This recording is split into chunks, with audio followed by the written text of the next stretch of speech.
Komisi Pemberantasan Korupsi (KPK) di Jakarta Selasa 4 November mengungkapkan operasi tangkap tangan OTT Gubernur Riau dilakukan atas dugaan pemerasan di lingkungan pemerintah Provinsi Riau. KPK telah menetapkan tersangka serta membeberkan kronologi pengejaran Gubernur Riau yang sempat kabur sebelum ditangkap.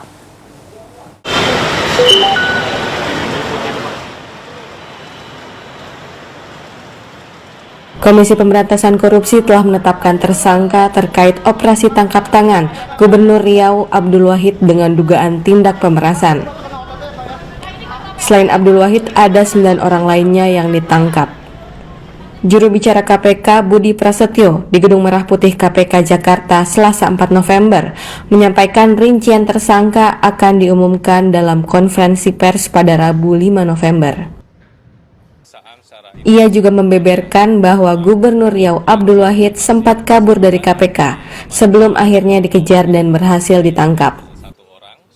Ya, dalam kegiatan tangkap tangan tersebut, tim sempat melakukan pencarian dan pengejaran terhadap saudara AW yang kemudian tim berhasil mengamankan di salah satu kafe yang berlokasi di wilayah Riau.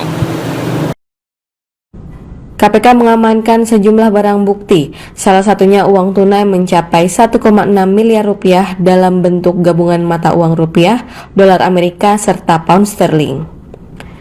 Saat ini KPK telah memeriksa 10 orang, termasuk orang kepercayaan dan tenaga ahli Gubernur Riau yang menyerahkan diri ke KPK pada Selasa malam.